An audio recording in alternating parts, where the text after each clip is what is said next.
Pertama dong yang begini, Pak Pendeta, kenapa gemit itu baptis pakai cara percik? Orang lain silam, tapi kok kita pun percik? Nah itu pertanyaan biasa begitu. Jawabannya gampang saja. Pertama kita memahami bahwa tidak ada baptisan yang menyelamatkan. Tidak ada. Tidak ada satupun baptisan yang menyelamatkan. Karena itu kalau ada orang dari luar gemit, dia masuk di gemit. Kalau dia sudah dibaptis, tidak akan pernah orang pendeta-pendeta gemit baptis ulang. Tidak lagi. Tapi jangan yang kita pungu. Kita pun kalau suka luar dari sini pi tampar lain, dong bilang kita pun salah semua. Jadi mesti ulang dibaptis. Pak Pendeta, Alkitab itu kan tulis bahwa baptis itu pakai kata dasar bapto, kata kerja baptiso yang artinya menyelamkan. Oh betul. Betul sekali. Koma. Tapi yang dimaksud dengan menyelamkan adalah pergilah, jadikan semua bangsa muridku, dan selamkanlah mereka dalam nama, bukan selamkan dalam air. Selamkan dalam nama, bukan selamkan dalam air. Selamkan dalam nama Bapa berarti kepada mereka diberi perjanjian anugerah. Selamkan dalam nama anak berarti mereka mati bersama-sama dalam kematian anak, tetapi kemudian dibangkitkan dalam kebangkitan anak. Diselamkan dalam nama Roh Kudus berarti kepada mereka diberi hidup baru tiap-tiap hari. Jadi bukan selam dalam air, selam dalam nama. Lalu kenapa Pak Adam pakai percik? Kisah Para Rasul pasal 3 ayat 2 kasih tahu yang baik. Kalau mulai dari Matius pasal 3 ayat 11 tadi dia kasih tahu, aku membaptis kamu dengan air sebagai tanda pertobatan, tapi dia yang kemudian daripadaku lebih berkuasa daripadaku akan membaptis kamu dengan roh. Ini menunjukkan bahwa baptisan air adalah lambang dari baptisan roh. Kalau dia lambang dari baptisan roh, berarti apa yang terjadi pada baptisan roh harus dilambangkan oleh baptisan air. Saya kasih contoh Saya ini kan Pak Manobe, maka saya pemuka harus sama dengan Pak Manobe, karena saya melambangkan Pak Manobe. Tapi kalau saya Pak Manobe tapi muka sama ke Pak Nubatonis, nah itu kita beda. Mari kita lihat Kisah Para Rasul pasal 2 ayat 3, dia bilang begini, baptisan roh itu lidah-lidah seperti nyala api hinggap pada para murid. Berdasarkan prinsip hinggap itulah pendeta angkat kau bilang, aku membaptis kamu. Itu dia kasih hinggap di sini. Taruh di ini, otak ini, karena kita pun hidup dituntun oleh ini. Karena ada banyak orang termasuk di kanitib yang Pak Pendeta, saya kalau kiri betul. Nanti bor kanan lagi. Bapak saya ini kalau baik lebih baik dari malaikat Bapak, tapi kalau saya sumara Lucifer juga. Pernah dengar itu kalimat? Atau sendiri omong? Karena itu daripada kiri kanan lebih taruh Roh Kudus di sini. Supaya jangan hari kiri, besok ini pikiran, ini hanya pikiran begini, mau kalau tidak jaga liar. Ini yang ini. Kita bisa duduk di sini, pikiran ada di Ragnamo. Ini. Kita bisa duduk sini tapi pikiran ada pikir sebentar keluar gereja ini mau pi korek siapa, mau pi makan ini di sini ini. Di kaniti ada. Karena itu taruh ini Bapa, Anak, Roh Kudus kau jaga ini barang ini. Amin kok. Ingat, cara berpikir membentuk perilaku.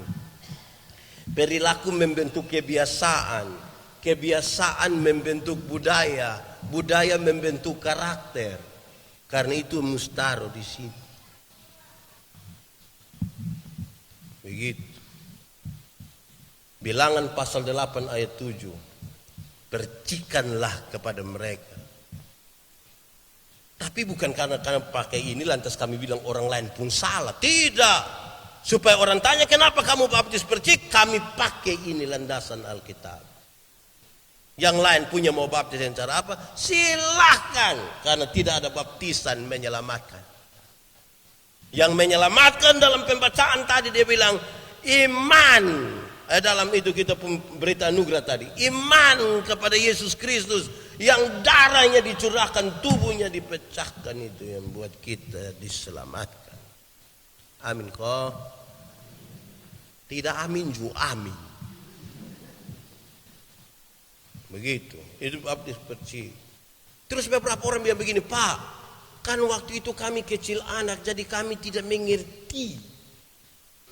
Orang biasa bilang begitu, kecil dan tidak mengerti. Saya mau kasih tahu saudara, siapa yang bilang kalau orang besar dia lebih mengerti dari anak kecil dong? Anak kecil mana yang kalau lihat Sophie dia bilang, aduh pas.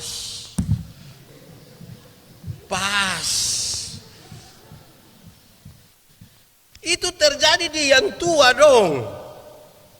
Di sini ada kok tidak?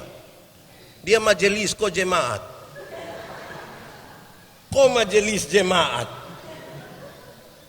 Tapi itu bukan alasan yang kuat. Yang kuat ini sama saudara. Anak itu Tuhan punya. Amin kok.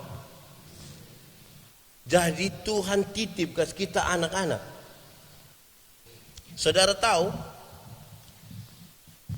karena anak itu Tuhan punya sehingga ada keluarga-keluarga rindu sekali untuk ada anak. Tapi belum dapat atau mungkin tidak dapat.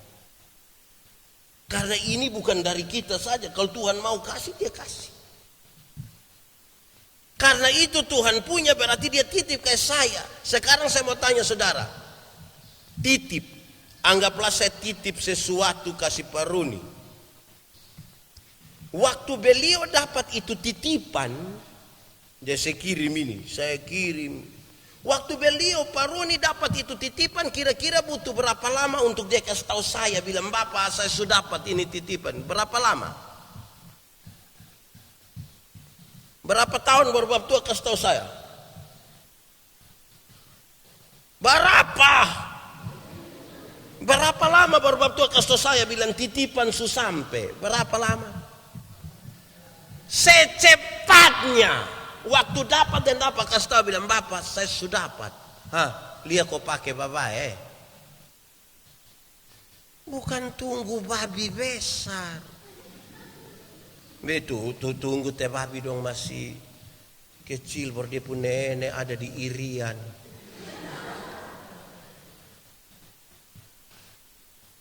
Baptisan ini kan ini anak dong ini masuk sebagai ahli waris kerajaan Allah. Mereka masuk di situ. Itu nanti baptis sudah yang ada menangis itu. Ini omong baptis dia ada kasih tahu dia pun mama ini.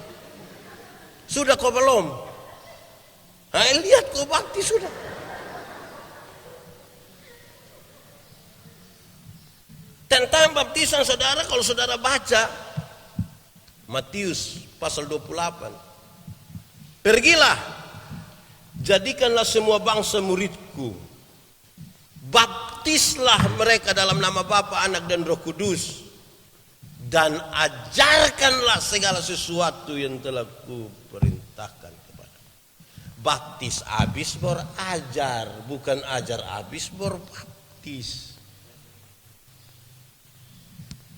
Karena itu saudara-saudara, hak waris kerajaan Allah ini bukan tunggu kita sudah dewasa. Karena siapa tahu, ini anak dia pun mama tahu nanti dia umur berapa, tahu. Dia tahu. Itu dia pun hal itu yang bikin kita membaptis anak-anak. Biarkanlah anak-anak itu datang kepadaku. Jangan menghalang-halangi mereka. Tuhan Yesus saya bilang biarkan. Sementara gereja jangan tadi dia belum mengerti. Aduh, jangan. Dia pun bapak ju tambah. Jangan teh aduh. Jangan teh. Padahal dia pun bapak sendiri tidak datang gereja. So tahu dia pun maksud. Kan itu kita baptis anak-anak. Tidak boleh lagi baptis ulang. Pak Pendeta, kami minta maaf Bapak Pendeta, kami subaptis ulang teh. Kami itu hari belum tahu begini. Saya mau tanya saudara, ini tentang baptis ulang. Saya mau tanya, ini masuk ini desa apa ini? Desa apa? Penfui Timur. Terus saudara bikin surat keterangan. Terus Bapak Desa tanda tangan pastenya begini, tinta habis. Terus Bapak Desa minta balpuin satu kok lanjutkan. Sah.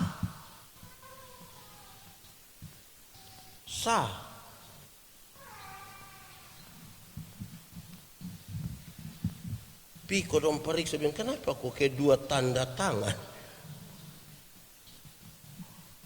Atau saudara, tadi waktu baptis percik itu saudara lihat, ini bangku kursi ini kan ada tulis kok tidak, inventaris naik mes, ada tulis kok tidak.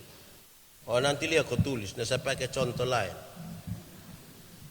Yang pegawai dong itu kan papa nama ada toh, ada papa nama tulis bilang di kiri kok kanan biasa ya, kanan tulis bilang Yandi Menobe.